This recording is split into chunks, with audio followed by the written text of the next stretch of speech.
You've had the NGOs, you've had the research community, you've had the commercial from Andy, you'll now get the geriatric from me. I would say that although there's a James Hutton Institute sign there, this is very much my personal opinion and not that of the Institute. I'm retired and therefore I'm now allowed to think as I want.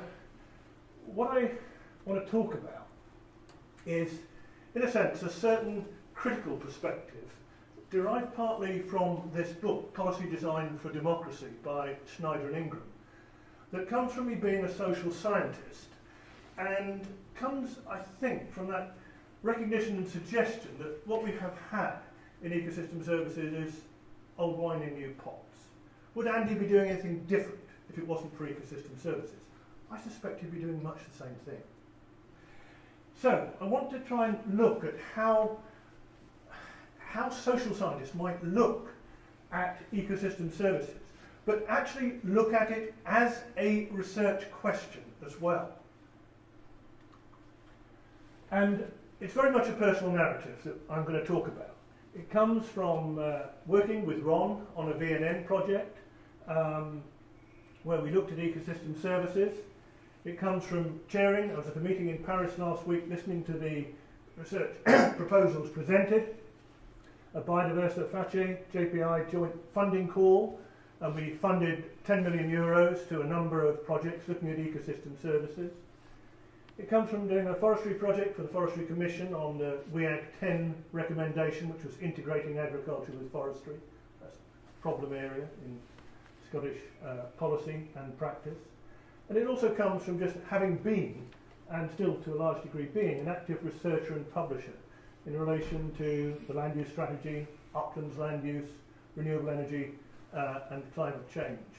And my present role, actually, I guess I should say something like that. I work with the European Evaluation Network for Rural Development. It is committed to enhancing the evaluation processes of the rural development programs. And it's fascinating work to see. And some of that enters the complexity, I think, or the complexities that you are confronted by in trying to evaluate some of the benefits from multiple ecosystem services. Let's look briefly at these. But firstly, what's my headline point? And it is that ecosystem service framings and discourses are very widely used, but different interests use ecosystem services in completely different ways. And that's the refraction that I'm talking about in my title. They use it selectively to promote their own sectional or sectoral interests and don't actually take the holistic view. Conceptually, it's neat and it's nice, but in actuality, what you get is different rent-seeking interests that try and grab that concept for themselves and bend it to their particular interests. So while it's potentially useful as a framing concept, the actuality is that sectional interests bias, distort, twist, and bend the concept to suit their own ends. And having within that ecosystem approach shared social values, when you start looking at the actuality of contentious land use decisions, you find that there is no sharing. There's actually enormous contention between different land use interests. That's the actuality. That's what government has to deal with, and that's what researchers have to deal with if they go out onto the ground and look at it. So the processes of refraction and rent-seeking in ecosystem services, they're perfectly legitimate, I think, as an object of scientific interest in its own right. Social scientists need to come more, and we heard some nice examples about how they have, to a degree, come into the ecosystem services arena and begin to tease it open, tear it apart, and have a very, very close look at it.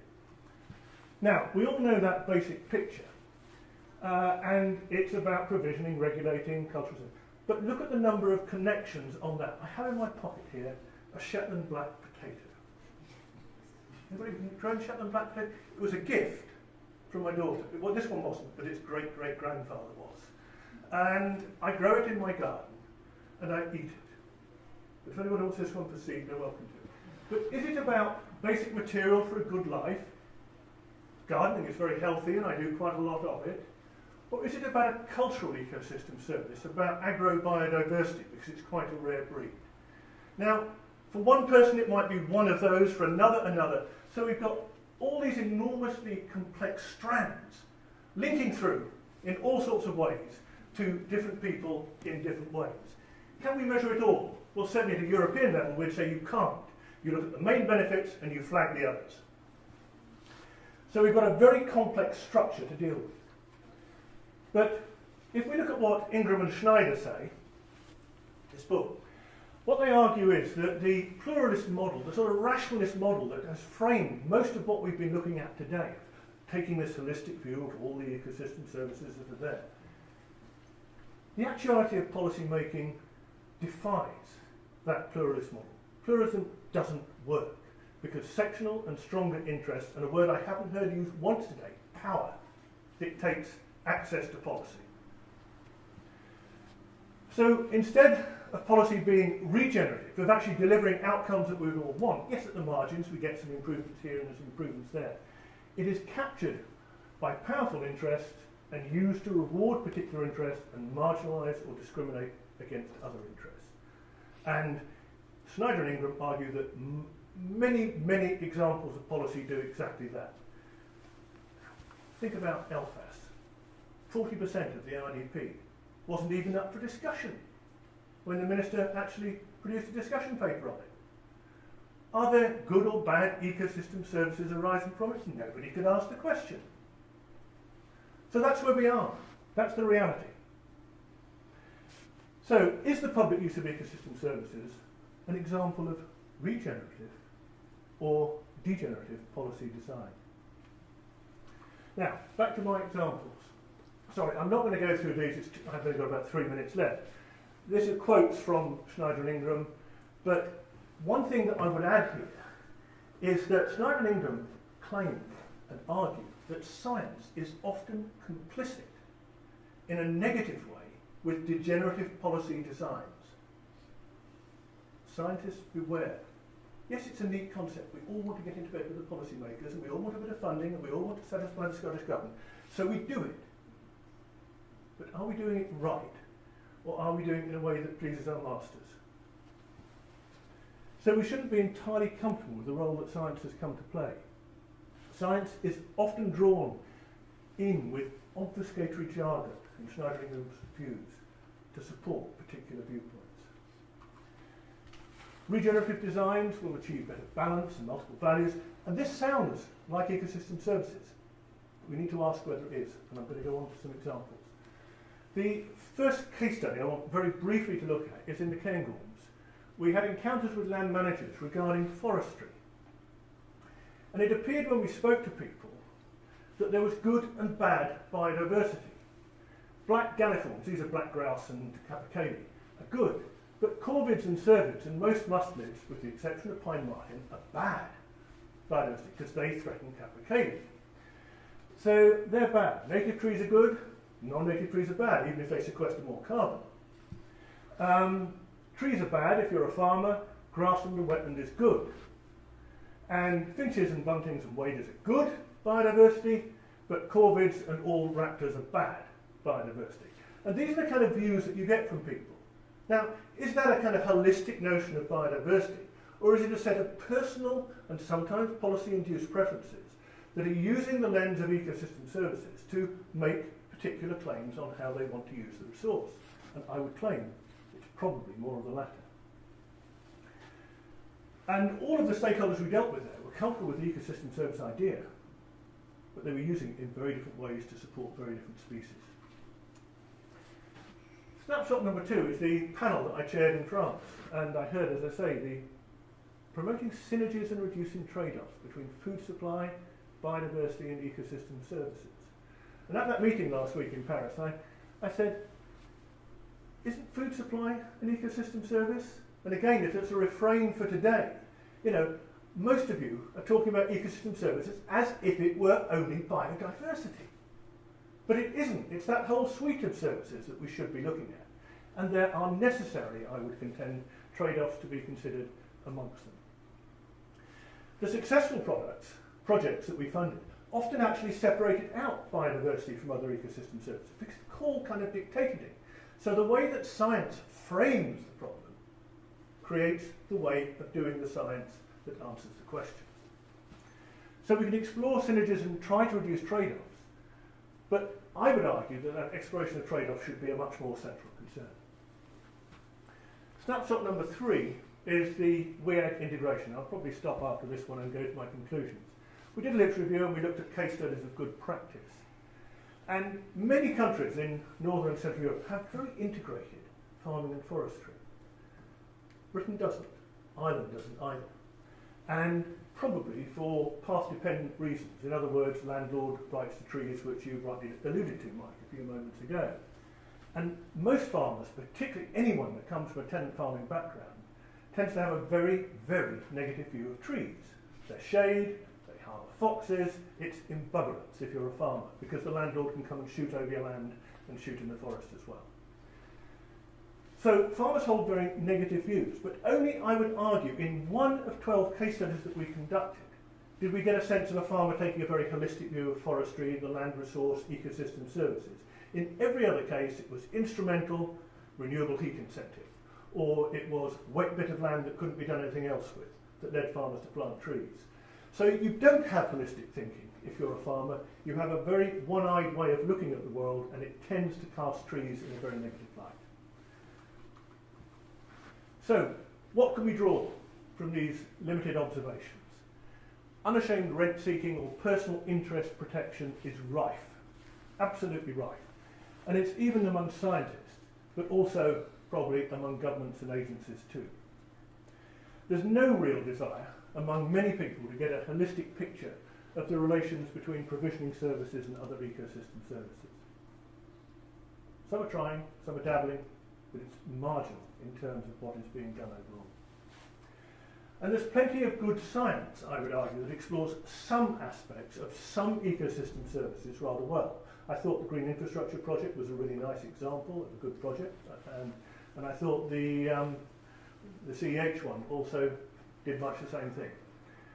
But the pivotal challenge of those trade-offs remains largely unaddressed.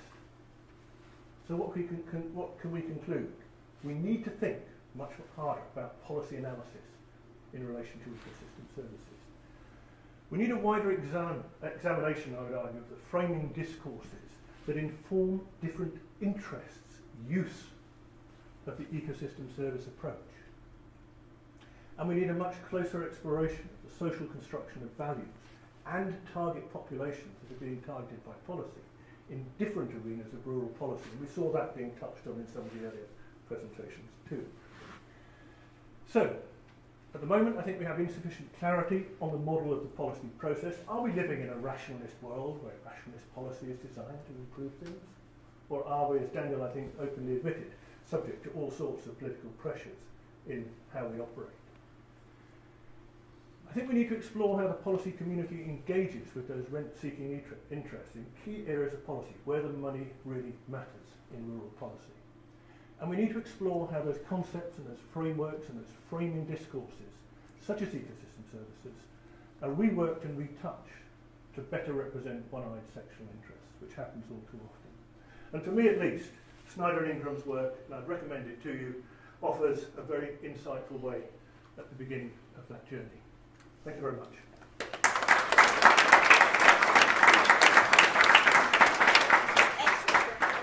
Do we have any questions for Bill? So, I thought that was a really interesting talk. There are two possibly related aspects that I was wanting to hear your perspective on. So, are we in danger then to turn from polluter pays to polluter gets? We call it the polluter provider now. And so hence the rent seeking. So where are the limits of provision versus rent seeking on one hand?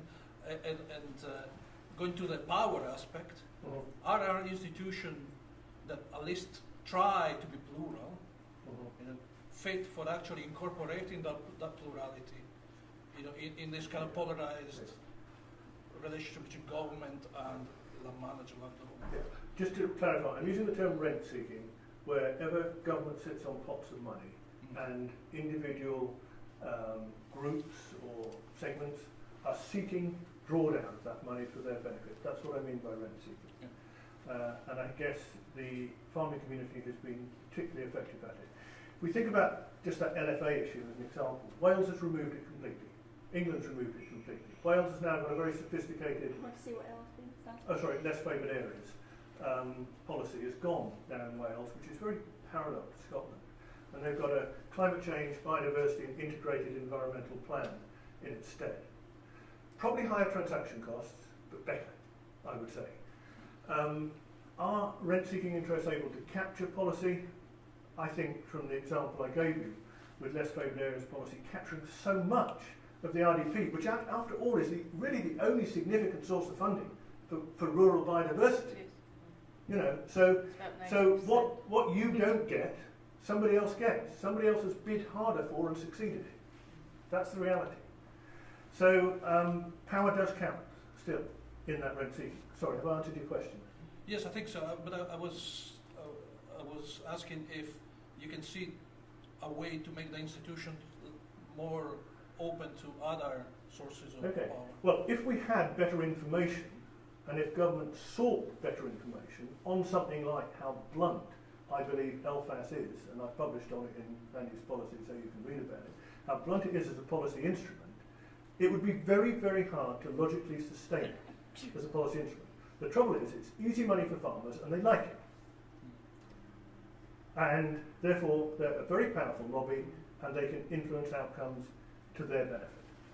I mean, it's a trivial example, but it's huge in terms of the amount of public money and the importance in the RDP, and therefore the money that's not going into biodiversity. An interesting argument that 2% of the population can have such power. But has anybody else got any other questions directly for Bill, please? I was wondering about that power question as well, if you were thinking that if you integrated, or if the participatory approach that people take to policy making is in any way helpful in addressing these power imbalances. It's a really good question, because over the day we've heard quite a lot about participation and stakeholder engagement. And I think one of the things that is increasingly apparent to me is that stakeholder engagement can be rather limited, and you can feel that you've gone through a process that is apparently engaged with stakeholders, but in practice you haven't gone very far along that line. And the whole principle of subsidiarity and of local control, which is actually quite close to the heart of some Scottish policies and community land policy, we're waiting a new bill at the moment, raises all sorts of questions about how you listen and balance different voices, I think, when it comes to land use planning. Could we have extended it more effectively if you take something like, again, the Rural Development Programme, and you wanted agri-environmental measures to happen at landscape scale? You could give significant increments if more and more farmers came in at landscape scale. You could actually give another increment if you went and consulted with your local community and see if they agreed with the kind of things that you were doing. And so you could restructure your policy to deliver effective stakeholder engagement and rapid to the policy outcome. And I strongly suspect, although the transaction costs are higher, that the net level of benefits would be very, very substantially increased as well. Bill, would you, just to take forward the example you gave just now, the time of the meeting is now we have 10 minutes for an open discussion with all speakers and everyone. But if I could just take the point that you made just now, Bill, to get SRDP funding in the past, there was a scoring system. Mm-hmm. As part of that scoring system, you got more points if you did it at a landscape. In other words, your farmer and your next farmer were also involved in the scheme. And you also got more points if you could have letters of support from members of the community. Is that the type of work that you are thinking needs to be done more of? Yeah, I do think we should extend that and enhance it and deepen it. I'm not sure what the logistics of how new schemes are going to be supported, but we've lost our RPACs, I think, in the new RDP, which are the regional groups where actually it was really important for the Forestry Commission, SNH and others, CEPA, to come together at regional scale. I evaluated the mid-term evaluation of the Scottish RDP and the National Rural Network, and people said how incredibly valuable those regional groups were, because you actually got lots of cross-fertilisation between the different interests, and they've gone, and I think that's a pity. But I do think we need to build into the policy design something that is more open, is more genuinely democratic, that more engages more stakeholders. Because actually when we look at what a local authority can do with land use, and it was interesting that these pilots were with Aberdeenshire. Aberdeenshire Council's got fantastically little control over what the ecosystem services were coming from most land in Aberdeenshire. And it's made by large landowners, including the Forestry Commission, and it's made by farmers. And therefore it's driven primarily by forestry grants, granting aid to the Forestry Commission, and Pillar 1 and Pillar 2 of the Common Agricultural Policy. That's what's driving things, and therefore that's the bit that you as ecosystem service people have to get hold of and change if you want to enhance the aggregate environmental service outcomes, in my view. Not that it needs to. And I couldn't possibly comment as a public servant for another 15 hours. What happens after 15 hours? It'll be tomorrow and the election will be over. Okay. Do we have any other comments for any of the speakers that we've had this afternoon? Ron? Yeah, I think, no, you sent me back thinking about the scale issue because you talked about the holistic approach and we're trying to take it from the biodiversity, ecological side of things, and you've talked about the scale issue and the economic and policy side of things. Also, Andy, in a sense, you were talking about scale coming from government and states, but then you've got another scale and you started going from local stakeholders. How do these things connect up? Is this something that's just going to be very difficult, or do you see some solutions to this? Well, I think scale is a huge problem, and I thought it was beautifully illustrated in your openness project. It wasn't actually manifesting a scale, but it was the two maps that were shown on hardened walkers, Monroe baggers versus sort of back garden recreationists, and the maps were completely different, if you noticed. And in a sense, one of those was, if you like, the national priorities, the national park, the high scale thing, and the other one was probably more of a local voice manifesting itself. And time again, we are likely to encounter, I think, when we start looking at ecosystem services, a clash between my place, where I live, or have lived for 30 years or so, and the values I attach to that, which is scruffy and ordinary, but I like it and I know it, and I value those things, with values that some external agent puts on it because of something that's there. Some rare bit of biodiversity, like that hoverfly that inhabits birch, is it? Aspen. Aspen, thank you. Now, I don't think the population of my village gives a monkey's toss about that. But somebody does, because they put it in the National Biodiversity Action Plan. So we do have that cross-scale, and it may be perfectly legitimate to want to protect it as species protection. But it's a different issue from engaging with local constituencies about the kind of biodiversity that they want. And we do need something that is both sensitive to those high-level needs, but is also translatable and usable, I think, in a much more grassroots planning context. And that's why I was pleased to see your example from CEH of trying to actually reach down as well as think about it as a trickle-down thing from the top. I just did comment on that. I was going to say, people do get interested in biodiversity because they don't want a planning development next to where they live. Yeah. That's where they get involved in biodiversity. Yeah, but sometimes I don't think we trade off these ecosystem services well enough. You know, you're interested in biodiversity because you want to protect that space, which means we don't want it to develop. But quite often, one of the things I flashed by there, I was in a moorlands meeting the other day, and the people who were there just loved moorlands. And they were so sort of keen on their moorlands, and it was a very small group, and they were very distinguished people. And I said, but what about if in some of your glade moorlands, or linear type moorlands, I want to grow Sitka spruce, because just think how valuable 8 tons of carbon are per hectare per year. You don't really want to put Sitka spruce on moorlands, do you? I said, well, if we value it in ecosystem services terms, it'll probably exceed by far all those other values. But you don't really mean that, Bill, do you? I said, we have to ask the question, but they don't want to hear it.